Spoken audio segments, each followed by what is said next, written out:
Bonjour les amis, une petite vidéo assez courte aujourd'hui, je l'espère, une vidéo technique sur un petit problème que je rencontre sur Tiama, que nous rencontrons tous en fait sur ce type de bateau et qui peut être un petit peu ennuyeux. Je vous explique en vous montrant ce qu'il en est et en vous expliquant la réponse que je vais donner au problème.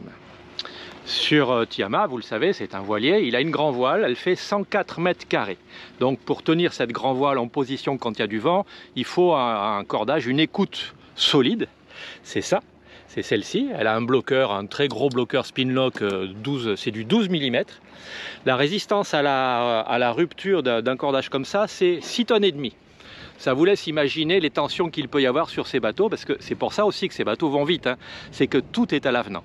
Sur Tiama, comme pas mal de bateaux récents, on a ce qu'on appelle un gréement à l'allemande, c'est-à-dire que l'écoute ici, voilà, le rab est à mes pieds, l'écoute ici part du winch, elle part sur son bloqueur, elle arrive sur la baume, elle repart à l'arrière, et de l'arrière, elle fait 2 allers-retours sur des poulies. Hop là, ici, sur le chariot d'écoute de grand voile, lui qu'on peut déplacer latéralement selon la position qu'on veut donner à la baume durant la navigation. Et le même cordage repart, il fait le même circuit pour aller de l'autre côté du bateau. Alors je ne vais pas y aller, mais c'est exactement symétrique. Il longe la baume de l'autre côté, il repart sur une poulie, il traverse là-bas, il va sur un autre bloqueur et un autre winch. Clairement, ça veut dire qu'on peut gérer la grand voile intégralement d'un poste de barre ou de l'autre indifféremment, et c'est pour ça qu'il y a une grande longueur de rab de ce cordage. L'écoute de grand voile, j'ai 75 mètres de cordage. 75 mètres de cordage. Bon, donc ça marche très bien, mais il y a un petit problème. Je pilote Tiama le plus souvent du poste de barre bâbord, là où je suis actuellement. Donc on le voit, enfin vous le voyez peut-être pas trop, mais la gaine ici elle est un petit peu usée à force de frotter sur le winch et sur le bloqueur. Et il y a des endroits où la gaine est un petit peu endommagée. Alors ici, cette partie-là n'est quasiment jamais utilisée, c'est presque encore neuf, il doit y avoir 10 ou 15 mètres de cordage ici. Il y en a un petit peu moins de l'autre côté parce que finalement, à force, je finis par récupérer le mou ici. Et régulièrement, tous les mois, je rééquilibre les longueurs de chaque côté. Il n'en demeure pas moins que dans ces bloqueurs-là, un côté ou l'autre, les bloqueurs, eux, ils doivent tenir une très grosse tension. Et parfois, je vous montre ce qui se passe. Là, vous voyez, ça use. Il y a une espèce de patin à l'intérieur du bloqueur. Il y a une espèce de patin qui va venir se bloquer sur le cordage. Et forcément, quand il y a de la tension, la gaine extérieure, elle s'use un petit peu. Mais parfois, voilà, là aussi. Et là, la gaine, elle est ouverte sur quasiment la moitié de son diamètre. Alors la résistance, là aussi un petit peu. La résistance du cordage est donnée par l'âme du cordage, c'est du Dyneema, ça ne va pas changer globalement la résistance du cordage. En revanche, si ça se coupe, je peux avoir une partie du matériau structurel du cordage qui est exposé aux UV, donc ça va s'user plus vite. Et c'est le genre de cordage, on n'a pas envie qu'il se casse en navigation. Vous voyez, il y en a d'autres là, des points de ragage, d'autres là, il y en a un peu partout en fait. C'est embêtant. Et donc, si la gaine casse, au pire, elle va coulisser le long de son âme. Je vais avoir une partie qui va être ajourée, et cette partie-là, le matériau à l'intérieur, le Dyneema, lui, c'est extrêmement glissant. Il ne tiendra pas dans les bloqueurs. Donc, il faut juste trouver son point d'accroche. Hein. Il ne passera pas dans les winches non plus.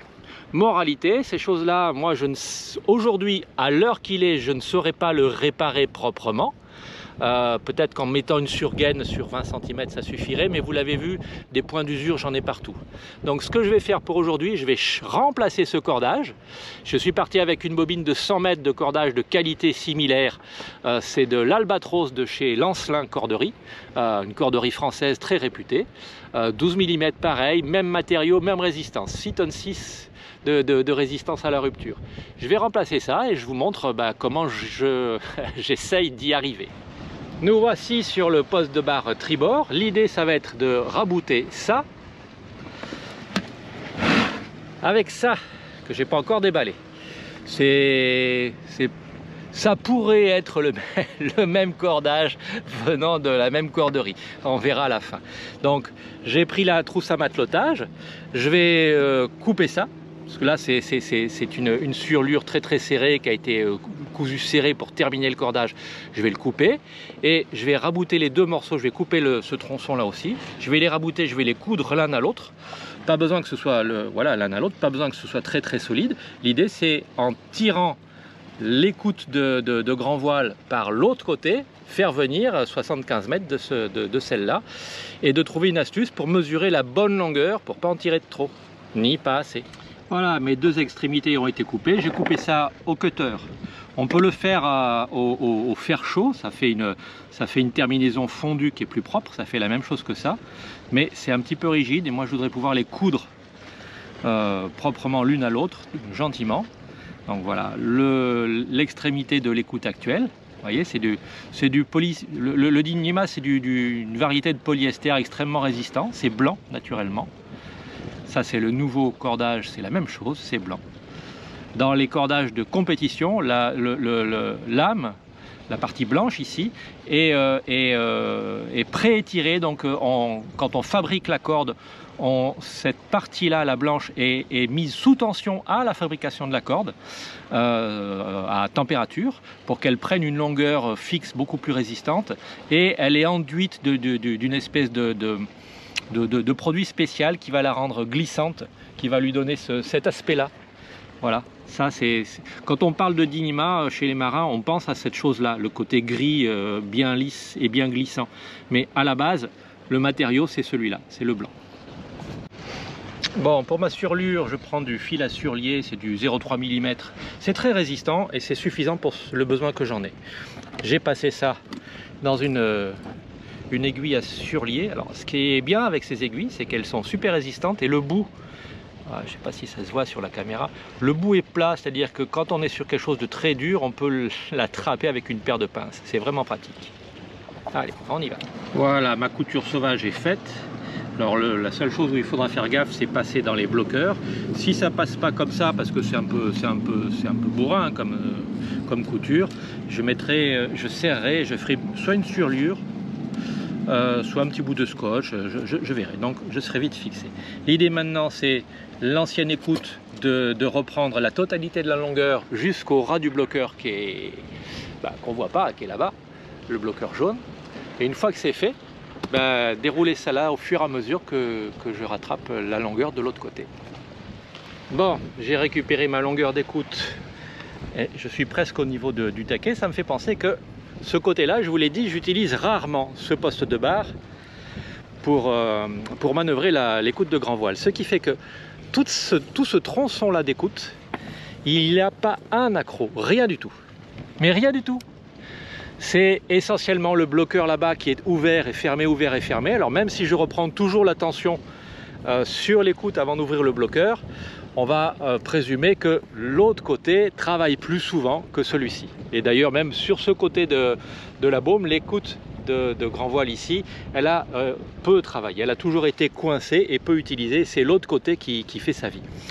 Ça veut dire que si je n'avais pas une écoute neuve de rechange, ce que je vais essayer de faire aujourd'hui, je pourrais toujours inverser le sens et faire user cette gaine-là par l'autre côté, puisque de toute façon la résistance du cordage lui-même est donnée par l'âme et que l'âme est intègre. Donc je marquerai les côtés bâbord-tribord, ce qui fait que si un jour j'ai un problème avec celle-là, j'aurai toujours une autre écoute de rechange que je pourrai inverser et qui me permettra de faire encore pas mal de mois de navigation tranquille. On va essayer de passer dans le bloqueur, je vous le fais en direct, si ça passe, tant mieux.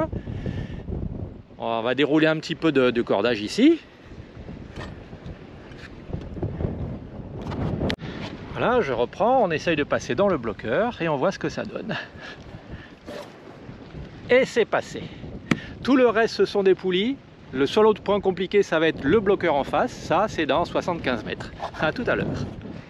Alors, j'ai mis un manche à balai à travers du touret ici et on va se répartir le travail. Ça c'est un peu lourd, donc je vais me proposer à moi-même de le tenir pour laisser dévider et demander à Béatrice d'aller de l'autre côté récupérer l'écoute de grand voile.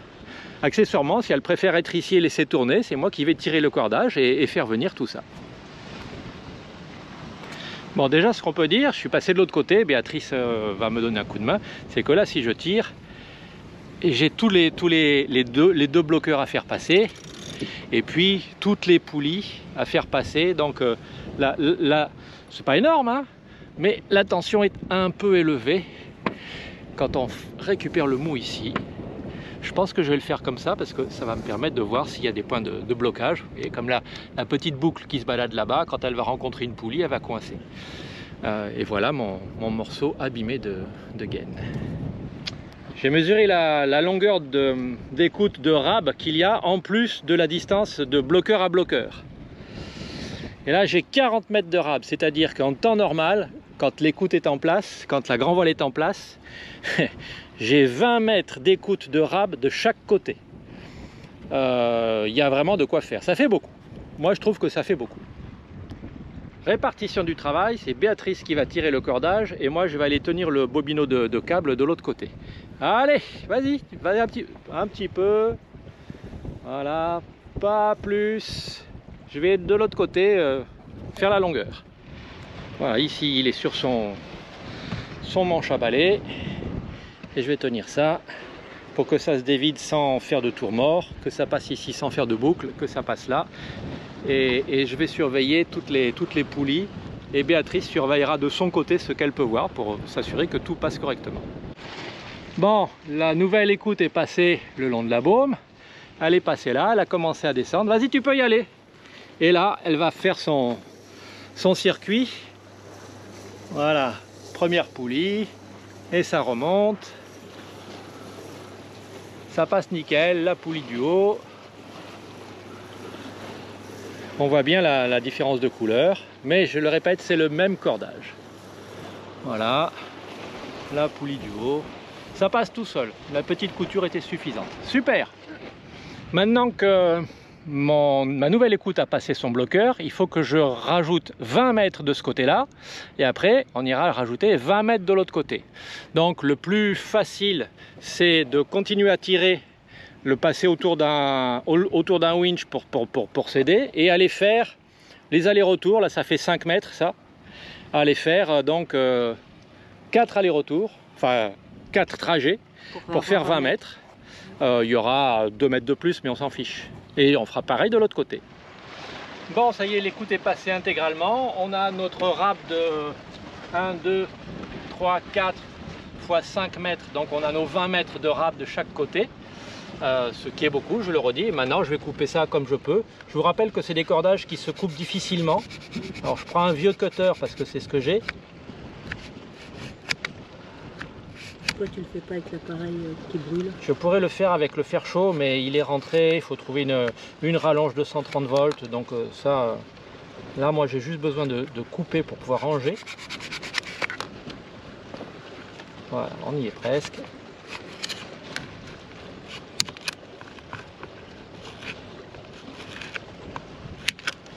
La gaine elle se coupe facilement, mais l'âme à l'intérieur moins.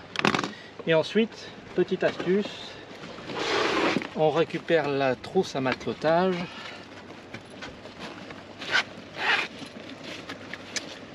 On prend le petit briquet tempête.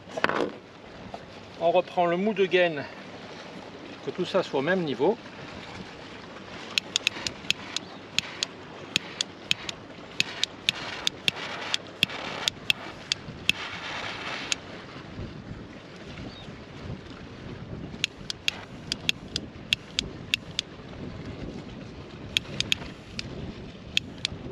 Ah, il veut plus. Plus de gaz? Si, mais c'est que ça s'allume plus. Peut-être à cause du vent. Voilà.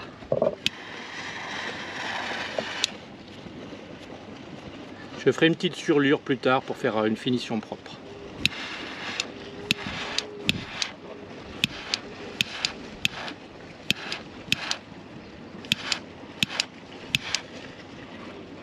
Et voilà. Voilà, opération de changement d'écoute de grand voile terminée.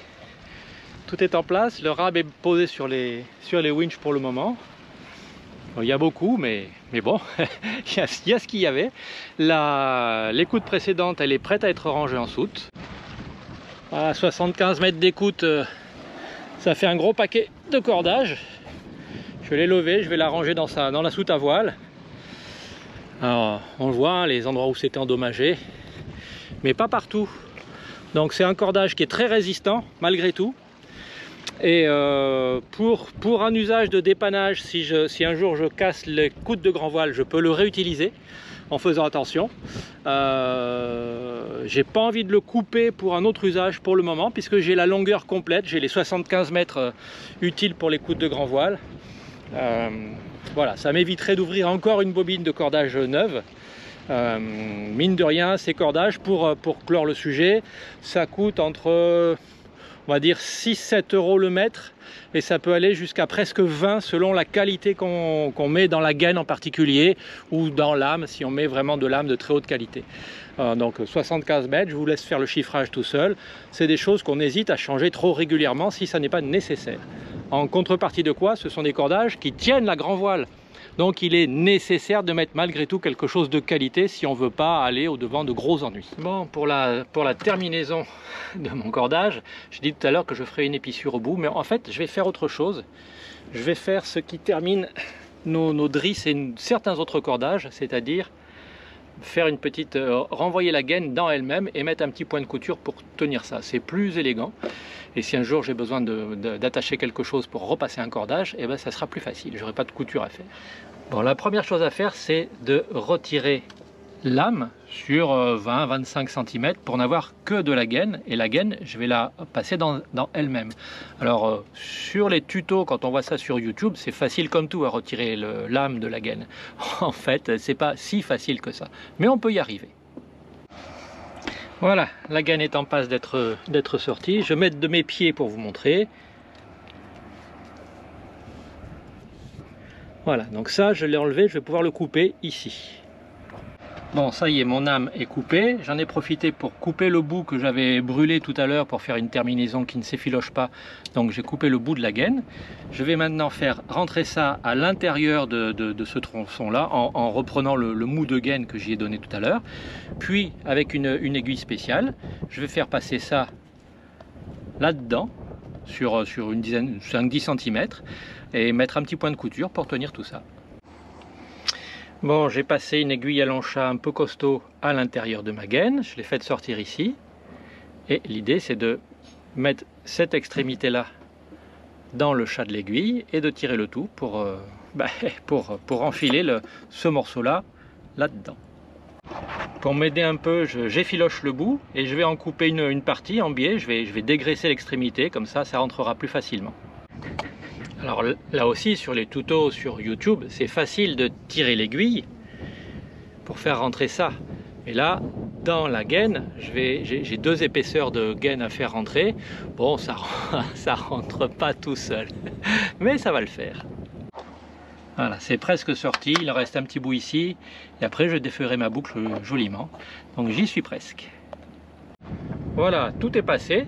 Maintenant, je vais réélargir cette boucle-là pour que le petit morceau qui dépasse ici rentre dans le tronçon entre mes 2 doigts. Et ça sera terminé, j'aurai plus qu'un point de couture à mettre.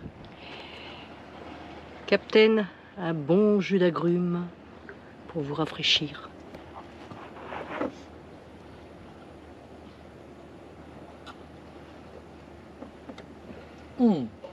Magnifique! Bon, voilà, ma boucle est faite. Mon rab est rentré ici. Et ici, j'ai un petit trou puisque j'ai coupé l'âme tout à l'heure. Elle est là. Et là, c'est là où j'ai fait ressortir la gaine à l'instant. Je vais faire un point de couture pour que ça ne se défasse pas. Et ma terminaison sera terminée. C'est le cas de le dire. Et voilà ma terminaison terminée. Mes petits points de couture. J'en ai mis un petit peu aussi pour que l'âme ne se balade pas à l'intérieur. Mais ça ne devrait pas. Et voilà. C'est fini, c'est propre, ça m'a occupé un petit moment. Bon, pour la même chose de l'autre côté, en fait, il y a une petite solution plus simple pour le départ. Au lieu de sortir l'âme de la gaine à une vingtaine de centimètres, voilà, quelque part par... Ben, vous ne pouvez pas voir, j'ai que 2 mains. la bonne idée, c'est de sortir l'âme de la gaine au bout et de la couper directement là-bas. Ça évite d'endommager la gaine un peu plus bas. Bon, il est presque 19 h, j'étais en train de finir le montage de la vidéo et je me suis rendu compte que ça se terminait un peu en jus de boudin. Il n'y avait pas de conclusion, donc je vous fais une petite conclusion rapide. Après le repas, on a mangé des manchons de canard confits avec des petites pommes de terre cuites dans la graisse de canard, c'était bien bon. Bref, la conclusion, changer une écoute de grand voile, c'est pas très compliqué quand on a le cordage à portée de main, ce qui était le cas. Faire les deux finitions comme je les ai faites, c'était pas nécessaire. Une petite surlure aurait amplement suffi, ça aurait été tout aussi élégant et tout aussi efficace. Là, ça m'a un petit peu occupé, je n'avais pas fait des comme ça, donc c'était l'occasion. La conclusion réelle, c'est que sur un bateau comme celui-ci, quand on part loin, il est bon d'avoir quelques longueurs de cordage neuf de rechange. Là, ce qu'il me faudrait probablement, c'est une grande longueur, donc 75 à 100 mètres de drisse, que ce soit pour remplacer la drisse de spi, la drisse de grand voile, la drisse de Genneker ou la drisse du Parasailor qu'on va recevoir, qui d'ailleurs sera la drisse de spi. Si l'une d'entre elles se casse, c'est une voile en moins. Si c'est la drisse de grand voile, j'ai beau avoir changé l'écoute, la grand voile, je ne peux plus l'envoyer. Et une drisse, c'est un cordage extrêmement résistant, un petit peu différent en nature. C'est pas tout à fait la qualité de ce que j'ai. Le cordage de rab que j'ai encore une bobine de 100 mètres d'Albatros de chez Lancelin, pourrait me servir de drisse de rechange en attendant de trouver mieux. Mais il est bon d'avoir, je dirais, voilà, 100 mètres d'écoute et 100 mètres de drisse sur un bateau comme cela au niveau des cordages. Et puis, bien sûr, la trousse à matelotage, mais ça vous connaissez déjà. Donc, c'est tout pour aujourd'hui. Ça nous a bien occupés. Et puis espérons que j'aurai pas à la rechanger avant un bon bout de temps. Accessoirement, le complément, j'ai posé la question sur un groupe sur internet. Voilà, il se passe ça sur mon écoute de grand voile, est-ce que vous avez eu le même problème et qu'est-ce que vous avez fait? Alors on est plusieurs à avoir eu le même problème, ça je le sais. L'un des propriétaires d'Outre-mer, Loïc Eliès, Saga, l'Outre-mer 55 numéro 1, m'a fait une réponse extrêmement constructive. Il m'a dit que lui, il l'avait changé probablement assez rapidement quand il a réceptionné Saga. Il a changé l'écoute par la même qualité de cordage, mais avec une gaine en Technora, au lieu d'être une gaine en polyester normal. Le Technora tient bien mieux dans les bloqueurs, il est beaucoup plus résistant. Et voilà, ça fait presque 3 ans maintenant et 33 000 milles nautiques. Et il va la changer quand il va rentrer en France. Nous, la nôtre, avec 6 400 milles nautiques, elle a déjà été bonne à changer. La gaine en Technora fait que l'écoute, elle est plus de 3 fois plus chère. Mais si on la change moins souvent, finalement, c'est un bon calcul. Faudra y penser. Bye bye.